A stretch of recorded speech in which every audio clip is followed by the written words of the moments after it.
Tonight on Joy News Prime, the woes of Galamsey Queen Aisha Huang may not be over yet as the Attorney General's office contemplates a move to seek a harsher punishment. Also, alleged witches at the Ghani witch camp angry at President Akufo-Addo for refusing to assent to the anti-witchcraft bill. We left our case at Green. Meanwhile, Medina MP accuses President Akufo-Addo of seeking to frustrate the work of Parliament after he refused to sign into law 3 bills passed by the House. It baffles me that the president citing constitutional issues. So all this, where has the president been? Or these constitutional issues have not been with us. I believe that. Also, resident of Efutu in the Central Region kick against what they claim is the granting of lease and concession to the Green Metal Resources Ltd to mine in the globally protected and recognized Winneba Pomazi Ramsar site. It is our cultural heritage, part of our spiritual being, and we vehemently protest any person or group of persons who attempt to desecrate the sanctity of this sacred forest. We have details as Efutu MP and Deputy Majority Leader refutes claims a forest in his constituency has been sold for the mining of lithium. This allegation is false.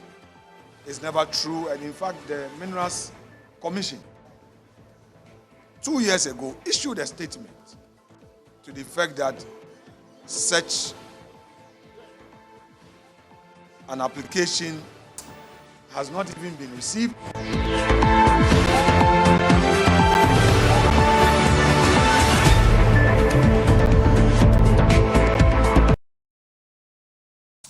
Now, MP for Medina, Francis Xavier Sosu, says President Akufo-Addo is seeking to frustrate the work of Parliament with his refusal to sign into law 3 bills passed by the House.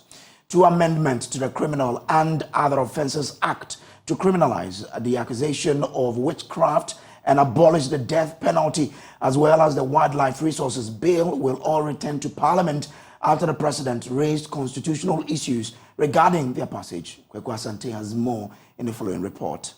Yesterday, President Akufo-Addo wrote to Parliament signifying his refusal to sign into law 3 bills that had been passed by this House in July of this year. According to the President, some of the bills infringed on the Constitution of the Republic, and that is why he's unable to sign them into law. Francis Xavier Sosu, who sponsored 2 of those bills, is not happy. He's accusing the President of opportunistically interpreting Article 108 of the Constitution. Now let me place on record that Article 108, that has often been cited as a limit on private members bringing bills, has nothing to do with the President's obligation to sign bills that have been passed by the Parliament of Ghana. It only regulates the process of Parliament, so that when the one presiding, in his opinion, believes that a bill may have a charge on the consolidated fund, the one presiding would then say that he will not admit those bills or not admit those motions. But when the motion has appropriately been admitted, has gone through all the processes, and have been passed into law, it will be really incongruous for a sitting president to say that because he believes that it may cause a charge. Remember that when an act is passed, it becomes an act of Parliament. And every act that is passed by this House is supposed to be implemented by the executive. And it will definitely have some financial implication anyway. So it is a wrong application and a wrong interpretation of Article 108 that I believe that on this note, the President got wrong. He also says the President is seeking to frustrate the conduct of business in Parliament. So for me, it baffles me that the President is citing constitutional issues. So all this while, where has the President been? Or these constitutional issues have not been with us. I believe that what the President is doing is a deliberate effort to frustrate the laws that have been passed by this Parliament. And it is very, very untenable. It's unacceptable. I don't believe that it's a good practice that will aid our democracy. Maybe because I am an opposition member of Parliament introducing these bills. Remember that this Parliament will continue to exist. In the future, we are developing the jurisprudence of Parliament where private members can actively engage in bringing very important legislations that will change the course of this country. Tomorrow, if there are other members of parliament that strongly believe that there are aspects of our laws that must be reformed, and they bring them, go through all the processes and get them passed, another president would then say that I'm not interested in assenting to this bill because perhaps it wasn't introduced by somebody from my side. And in my view, that would undermine our democracy. And that is why I seek to bring this strongly to your view. Remember that this year, during the 42nd Universal Peer Review in Geneva, the Attorney General, Honorable Gofedami, referred to these bills as Ghana's effort to advancing human rights in Ghana. And because he referred to these bills earlier this year, in October 10th this year, Ghana was given a seat, or was voted to be given a seat at the Human Rights Council at the UN.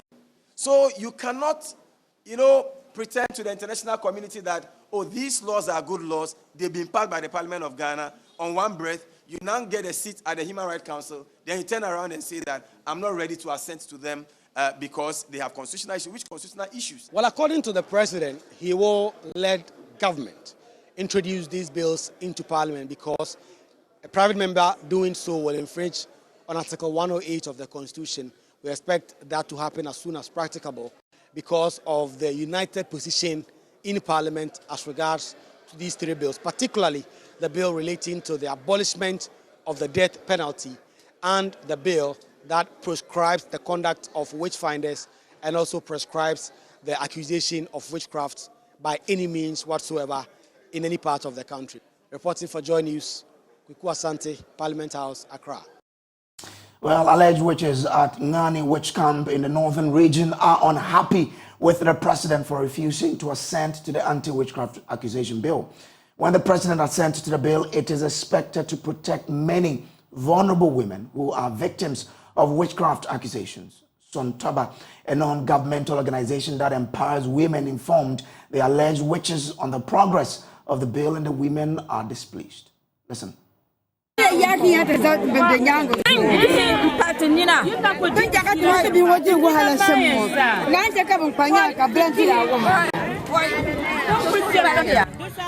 the coming generation not experience what we are experiencing. May God bless you for fighting for us. Upon hearing this from you, it makes us tearful. May God bless you.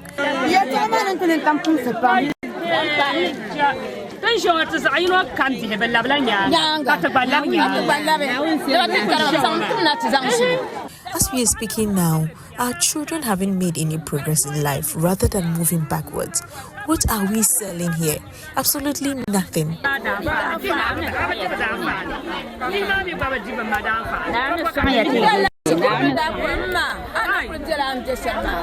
When my child wrote PEC, they placed her at Sapopa Senior High School, only for my accusers to send me here within that same period. Because of that, she did not continue with education.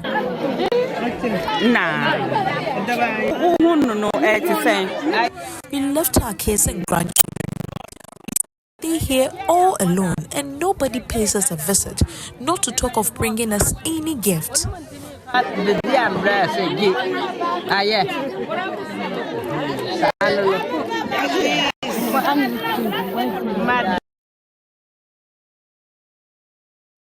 Laminatu Adam joins us live Zoom for more on this. Grateful to you for joining us now. She is with Sontaba, the organization that has been at the forefront of this struggle. Now, grateful that you could join us here. What else did the women say when you met them? Evening, I bring you greetings from the Ngani camp. I actually just arrived from there. Well, they are one, excited about the bill, but they're also sad that this is a bill that should not have wasted time. They think that the president should have already signed it. I mean, these are women who do not understand, constitutional and, legal issues. They think that no matter the legal issues, what is affecting people's livelihoods, and their entire development, this is something that they urge the president to have signed it already. Now, you have been there, you've met them. How is situation at the camp as you went there, as you saw?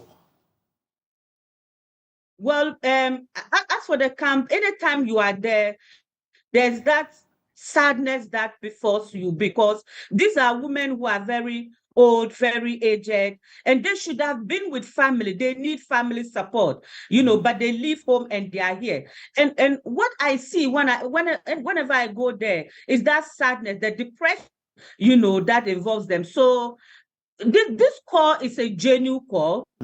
They think that what has befallen them should not befall any other woman. And this is the opportunity that they have so that other women do not suffer their fate. You have been there. The president hasn't. If the president is watching you now, what message would you carry to him from the people, because you've met them just today? One of the messages the people said was that the president and all duty bearers have a responsibility towards their protection. And it is now the president turn to show the commitment that the president has them at heart. And so the president must demonstrate that he actually has these vulnerable women at heart and assent to the bill. But what about your message, as someone who's worked hard on this to this point? What is your message to the president? Well, it's not just me. The Coalition Against Witchcraft Accusation is calling on the president to please assent to this bill, because we have worked hard.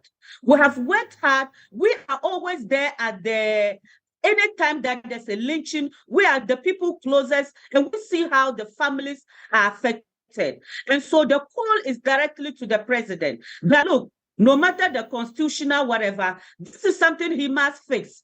Whatever it is, the legal obligations and whatever constitutional reasons that they are putting across, for me, it should not hold. This is a bill that the parliament didn't waste time to pass. And you and I know that any other person looking at the consequences of witchcraft accusation and how the violations affect older women, this is a bill that the president should not hesitate to sign. And so we are calling on him to please assent to it. Okay, grateful to you for joining us. Yeah, now, just before we move on, you might not have been there, but do you know what these women who are accused of witchcraft go through?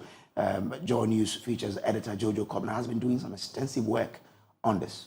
Take a watch. Very heartbreaking scenes in that particular documentary. Moving on to other stories. The Attorney General's office says it is contemplating a move to seek a harsher punishment for the Galamsey kingpin, Aisha Wang, also known as Juan. This follows a 4.5-year sentence meted out to Aisha Wang following her arrest and prosecution. In a press release today, the AG indicated that whilst applauding the efficiency of the justice delivery system witnessed in the trial of Aisha Wang, it will file an appeal at the Court of Appeal against the sentence in order to ensure that a new sentencing regime imposed by Act 995 is applied to the accused person. Let's share with you details of the statement as released on Tuesday. Now, the statement says on 16 September 2022, the Office of the Attorney General charged Wang, also known as Aisha Wang, a female Chinese national, with one count of undertaking a mining operation without a license between February 2015 and May 2017. 2, one count of facilitating the participation of persons engaged in a mining operation without a license between February 2015 and May 2017. 3, one count of illegal employment of foreign nationals contrary to Section 24 of the Immigration Act 2000, Act 573. 4, one count of entering Ghana while prohibited from re-entry contrary to Section 224 of the Immigration Act 2000, Act 573. Now, these are some of the brief facts shared by the Attorney General. 1, in 2017, Aisha Wang had been charged with illegal mining offenses committed between 2015 and May 2017. On 19th December 2018, the Attorney General entered nolle prosequi and terminated the trial. The Controller General of Ghana Immigration Service revoked her permit to remain in Ghana indefinitely and ordered her immediate repatriation to China pursuant to Section 22 of the Immigration Act 2000 at 573. 2.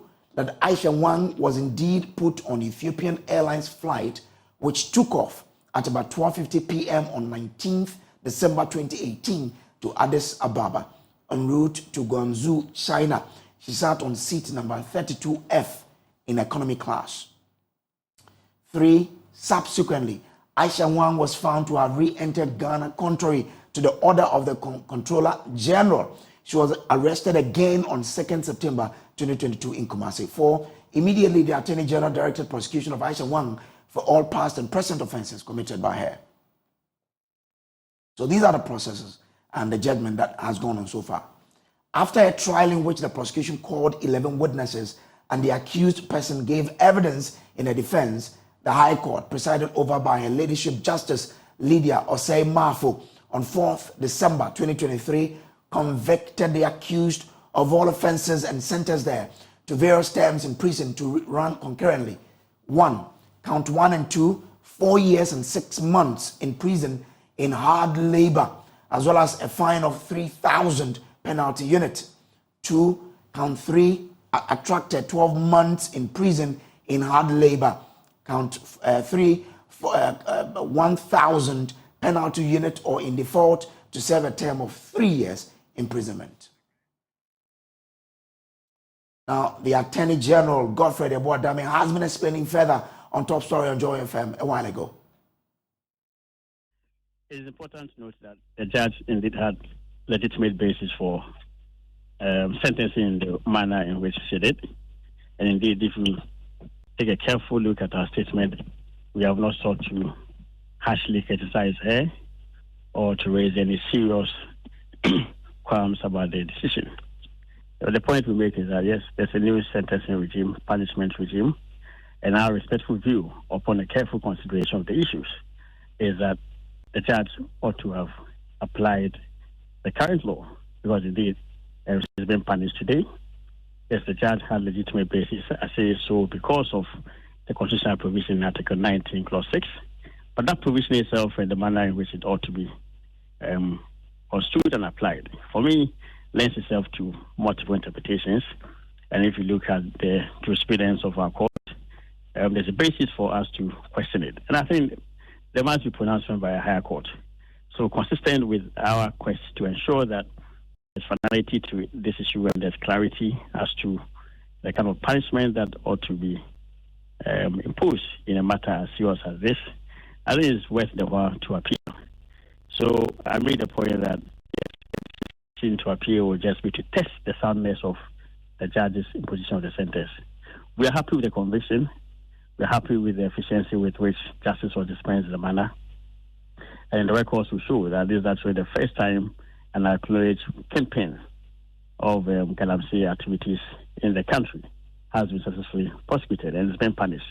And I think it is deterrent enough. It will send the right note of caution to all foreign nationals and indeed even nationals of our country who are engaged in such an act.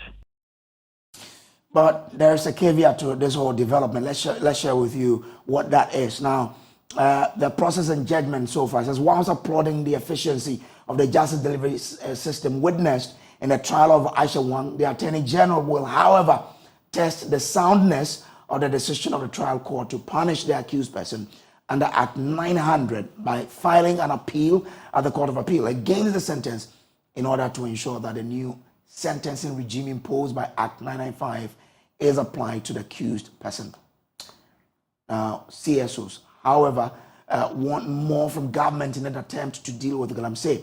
Awula Sewa is coordinator of Eco-Conscious Citizens Ghana, and she joins us via Zoom now.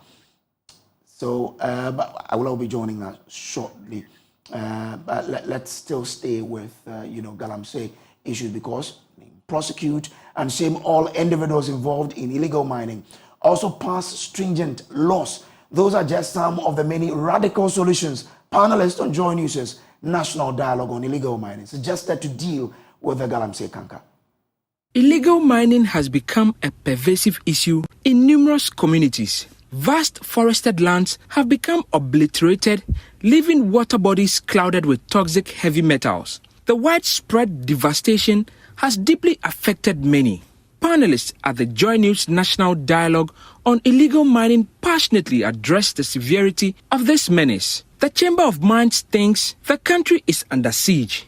Ladies and gentlemen, our environment is under siege. No two ways about it. Even government institutions like the Forestry Commission consider the activities of illegal miners as an ecological disaster. In brief, I would say what we saw was an ecological disaster. And this is not something we should countenance as a country. Executive Director of Water Aid, Irabna Yanye Akufu, agrees. What is happening in Galamsey affected areas is an extreme act of violence against our water resources. It is a hydrocide. This is genocide against generations, and silence only aids our oppressors. Dr. Bob Mantel from the Center for Climate Change at the University of Ghana emphasized that the core issue lies in government's failure. The problem we face is a governance failure and a collective action failure. Small-scale mining has been around for several years. 34 years ago, there were less than 100,000 people involved. Now, the industry supports more than 3 million people. Martin Ayisi is the CEO of the Minerals Commission. Safe, as the lawyers will say, I'm one of them, Greater Accra, Volta, and Oti, where I come from. And it's a matter of time. I'm seeing gold in Oti. I see the data every day. And then you move from 50 to 100,000 people to now an activity that supports 3 million, directly and indirectly. The impact of Galamsey on the environment is far-reaching. Professor Frimpong Boateng highlights that the soil yield in mining areas has significantly diminished. So we also have loss of biodiversity. There's physical danger, apart from the physical danger to humans and animals. Maybe you fall in pits and get drowned. We have polluted land farms, farmlands, loss of edibles such as mushrooms, snails, wild yams, plantain and bananas. The water bodies have turned murky, laden with heavy metals from illegal mining operations that use them for gold extraction. Despite this, the Ghana Water Company asserts its commitment to maintaining stringent quality standards. Stanley Marte speaks for them. There's no way we'll compromise on our integrity. There's no way we'll compromise on our quality standards. Now, currently, Ghana Water Company Limited is ISO compliant. But CEO of the Minerals Commission asserted that he wouldn't permit his children to drink it. I have drunk pipe-borne water all my life. Now I will not ask my 4 children to drink pipe-borne water. I have my doubts as to what Stanley was saying anyway, because I see some of the things that come out. The Forestry Commission for the first time admitted that over 30 forest reserves across the nation are currently being exploited by illegal miners. Hugh Brown represented the commission. Out of our 288 forest reserves, 34 of them have issues with illegal mining. A number of them with excavators. I think since May, 2 more have come to join, so we are now around 36 forest reserves. He says the commission is not equipped to deal with the armed miners who protect some of these mining sites. Last year, November 1st, the military detachment was withdrawn. So, I mean, I'm the executive director of the Forest Services Division. It's my task. Just so we know, on whose orders? I wouldn't know. The Forest Commission was not communicated to? No, we're told they were undertaking some exercise to clean up the system because there were some lapses. And Our CSOs have been commenting on this, and they want government to show more dexterity in the fight against Galamsey. Awula Sewa is the coordinator of Eco-Conscious Citizens Ghana, and she joins us via Zoom. Now, Awula, I'm grateful for joining us. This sentencing of Aisha Wang must be a welcoming news. What else do you expect of government? Good evening. Thank you very much for having me. Yes, it's good she's been sentenced, but I think we shouldn't take our eye off the ball. We should all be mindful of Professor Frimpong Boateng's report. Lots of high flyers were named. Companies were named. And to the best of my knowledge, none of them have been prosecuted.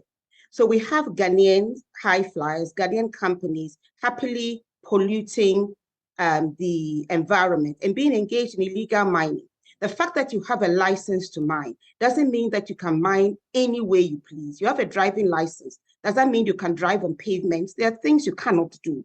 So we have some companies which have mining licenses, but they are mining by riverbeds, they are polluting the waters, they are devastating the environment. And as we have been told, this is ecocide, this is genocide against ourselves and future generations. So yes, it's a good thing that Aisha Wang has been convicted, but let's not think that's the end of the matter. We need to deal with Ghanaians who are leading foreigners and who themselves are destroying our forest reserves. And let me say one more thing.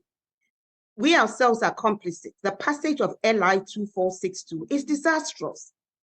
I asked the chief executive of the Minerals Commission how many licenses had been given since the passage of LI 2462 for forest reserves, because mind you, this very bad law, which must be repealed, allows mining in forest reserves, even globally significant biodiversity areas. And if we understand the meaning of biodiversity, one will not understand why Parliament passed this law in November 2022. And that's why it needs to be repealed. Okay. So I think we can't rejoice until we have repealed the bad laws. Also EI 144, which declassified parts of Achimota Forest. And Achimota Forest is one of the last remaining forests, the lungs of Accra. Who would want to declassify it? Okay. So that's where I'm coming from. There's a lot of work to be done. We haven't yet started. All right. Grateful to you, Awula, for joining us here on the Joe News Prime. We'll take a quick break. We'll return with more stories. Please do stay.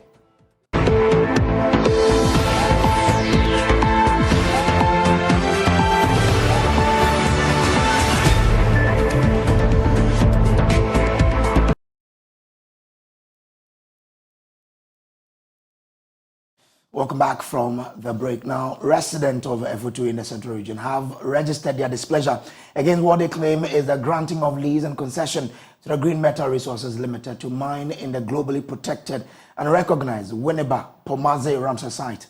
The Ramsar site and the forest zone are protected areas where deers are hunted for their revered Abuacher festival annually. The protesters say they derive more perpetual benefit from the celebrations of Abuacher festival than any anticipated mining of lithium in the protected areas. James Kofi Annan led the protesters.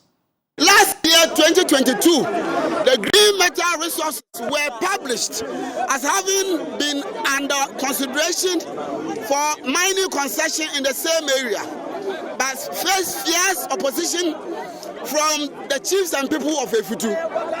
It is therefore surprising and disgusting that the same Green Metal Resources who were rejected by the people have come back again to mine in the sacred Ramsar site of the people of Efutu. To register our firm support for and affirm the press conference held by our two traditional councils, Efutu and Ejumaku, at which they rejected and said no to the concessions granted Green Metal Resources, and further endorse all of the points raised by the two traditional councils, a copy of which is attached to this petition.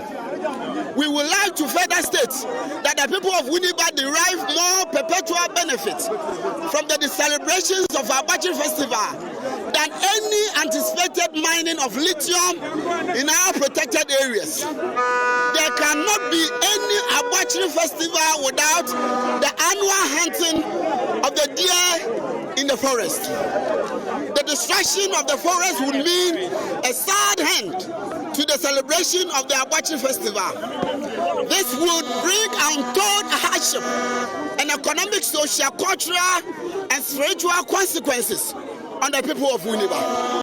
We state that the Abuacher festival is our heritage, which was handed over to our fathers since time immemorial. Our fathers in turn handed the festival to us with all its heritagements, and we intend protecting it with pride and passion. It is our cultural heritage, part of our spiritual being, and we vehemently protest any person or group of persons who attempt to desecrate the sanctity of this sacred forest and its associated lagoon. We further state that we cannot and shall not cede the celebration of Abachi Festival to any form of socio-economic considerations. Finally, we therefore add our voice to our two traditional authorities that any person or group of persons or company that would fail to stay away from the Abachi hunting grounds would face perpetual and unending consequences for and on behalf of the demonstrators. But Deputy Majority Leader and MP for Efutu, Alexander Afeomakin, says it is untrue a large swath of forest in his constituency has been sold for lithium mining. The MP says the claims by the NDC in his constituency are wicked lies meant to court disaffection for him. The forest is used for deer hunting during the annual Abuachiri Festival. Addressing journalists in Parliament, Afeomakin explained that the Minerals Commission has conclusively refuted claims that the forest has been sold for mining and the claims should be ignored. The NDC in my constituency has come out with a serious allegation to the effect that government officials, including my office, sat on concern and got the sacred forest of Efutu where we go for deer hunting. The place has been sold for the mining of lithium. I simply want to say that this allegation is false, it's never true, and in fact the Minerals Commission 2 years ago issued a statement to the effect that such an application has not even been received by them, let alone approving for a company to mine lithium in that sacred forest where we hunt for deer during our Abuachiri Festival. So I just want to set the record straight, put it on record, that there is no such thing. I would want, therefore, to urge my colleagues in the NDC to focus on the real challenges facing our people so that we engage on issues rather than polluting the minds of people, misinforming and lying. Such a practice does not help in democracy. So basically that's the point I want to make. This morning, I am reliably informed that the Minerals Commission Chief Executive in a national dialogue has had cause to again reiterate that that which is being put out there by the NDC in Efutu is untrue, unfounded, and he, as the Chief Executive of the Minerals Commission, hasn't signed any agreement, any lease agreement for the purposes of mining of lithium in that enclave where we hunt for deer. Sport batteries in hand, plywood on the floor, people on their knees painting. That was a sight that greeted our news team at Noka, MA Business School in the Eastern Region. Beginning season 3 of our Schools of Shame series, we'll tell you the story of how Eunice Asiedua Ejapong was transferred to teach in a non-existent school in Noka. This is also a piece about how vehicular knockdowns has for years forced parents in Noka to prevent their children from going to school. A story by Emmanuel Jivenu and Seram Abla D'Souza. In the heart of the Eastern Region lies Sanoka, a colorful farming community that holds a tale of determination, resilience, and a hunger for education. But in this community, a silent struggle exists.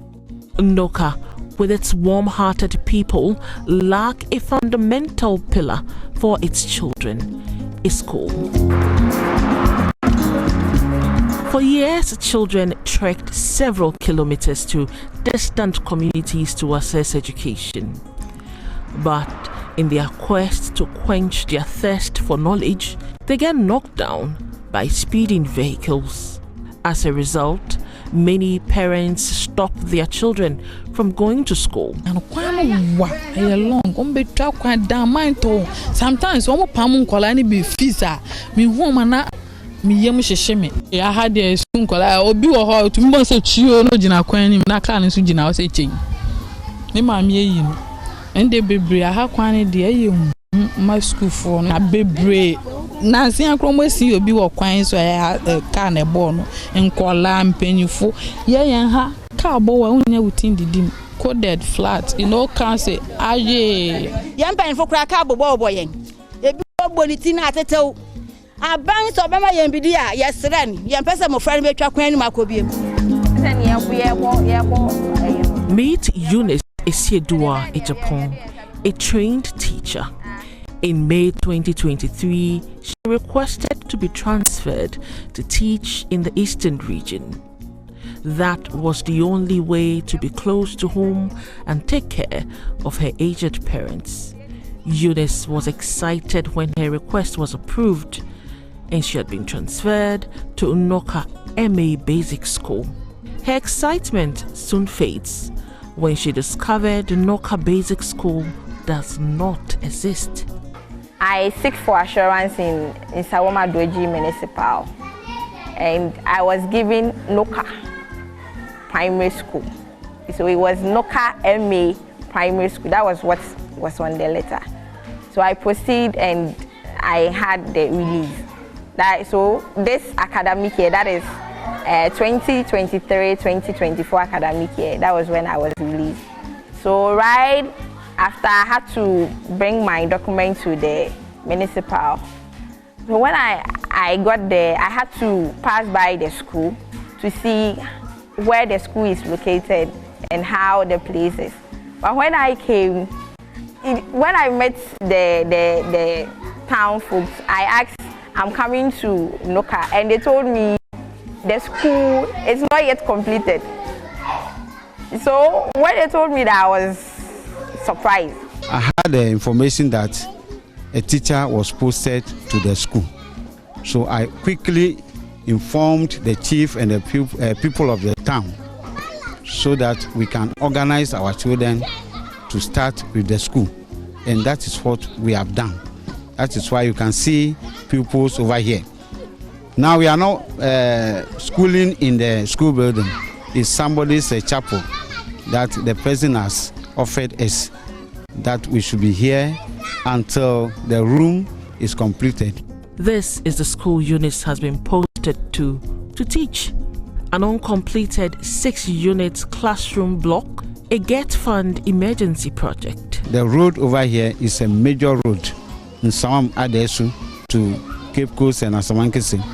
So we thought it twice to establish the school so that those accidents will be avoided. Sometimes when I sit and think about it, I wonder, because if there is no school, so why do you then post me? But sometimes I just conclude that it's the will of God. Every morning, these learners embark on a symbolic journey to a bright future, carrying chairs to this makeshift classroom. In less than 2 months, enrollment increased, and so did the workload on Eunice. On the 4th October this year, I came, we started with admissions. And that day, I had 7 pupils admitted.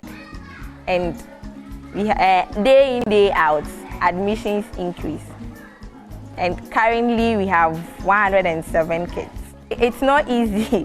It's not easy, especially those younger ones who are now starting school. It's not easy. In this shared space, children from ages 3 to 15 sit side by side, driven by a collective hunger for education. Before we learn the newsletter, Eunice, with dedication etched on her face, navigates the challenges of a single-space classroom. The jamming of learners into One space and the workload makes it difficult for Eunice to follow the Ghana Education Service curricula. For now, I have not started with the curriculum yet. I have not. Because if I say I am going by the curriculum, it's 6 weeks. And 6 weeks, we have different levels. We have different levels among us, so I can't. If we were more than that, I can go strictly according to the curriculum. But because I'm here alone, I can't do that. So I just pick the general thing they all have to know, then we discuss. You're in class 1, class 2, and class 3, and class 4, and class 5. Classes, more classes. I anyway one year, and you see on the back window. You be a try to plan a mini way through no try. Not the strum, Tiaku, not the silence. Yannick, Kaji Funa, Usiandi. I say, if Kepesa bank, burning them for night class will be out on the class. I can't be out here, so Bubiano. I'm a yap, I saw down me in Sase, Grand Comansa. Now, in the community, I discussed with them and they said they have asked the churches in their community to give them their building. So if the teachers are around, we would have divided into classes and moved to the various church buildings. It is time for lunch, and anywhere, including the floor, serves as a dining table. And when nature calls, these children have to run to their various homes. Toilet.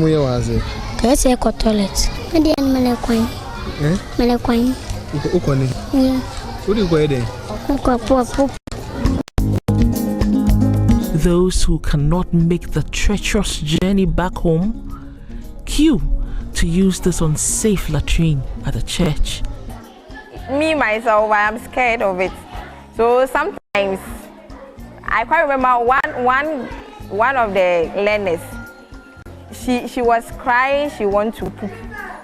So I had to tell the senior sister and sending her there. When I realized, they just got a rubber bag and they just let her ease herself and they tied it and went to put it in.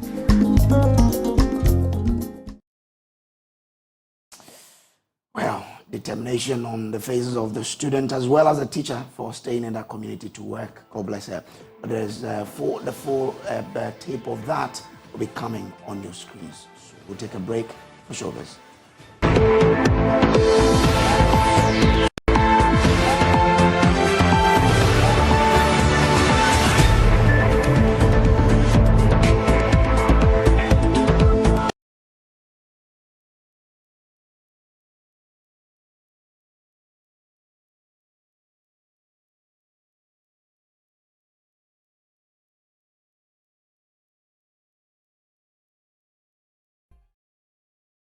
Bring you showbiz, and Jackie is here. Hi, how are you? Hi, you know, anytime I want to say Becky Becks, but we all miss her though. Oh my goodness. Oh, probably I want to say Jackie Jack.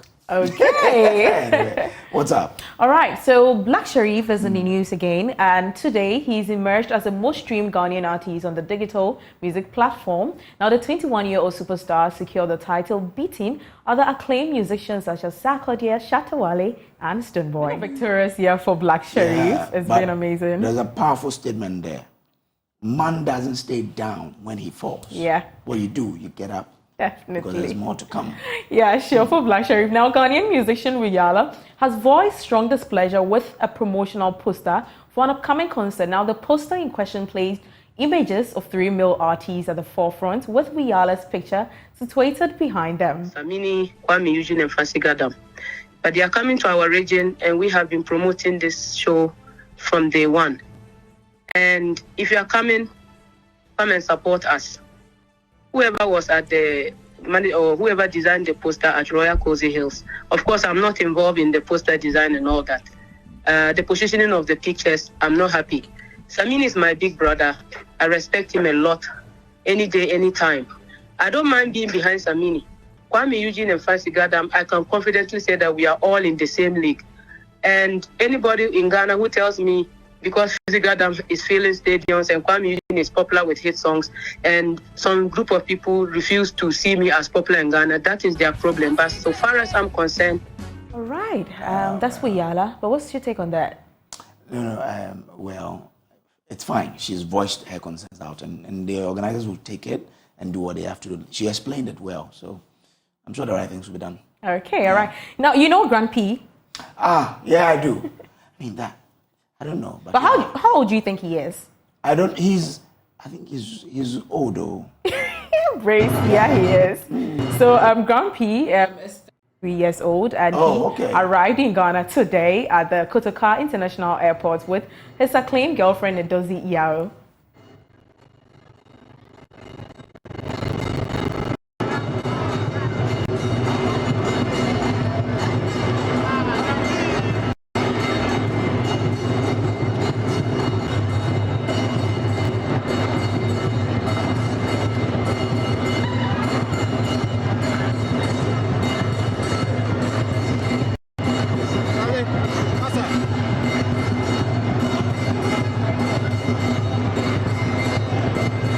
And that's how we wrap it all up. Grand P and a girlfriend with a lot of loads here in Ghana. But happy birthday to big sis and sweet cousin, Mrs. Evelyn Obeng, also known as Madame. Thank God for your life and many. And may he bless you and keep you favorite. May he keep favoring you. Have a great year. This from your fellow December-born and cousin, Nicholas Eko Yamwa. And on that note, we say thank you very much for being part of us. There is more news on myjoyonline.com.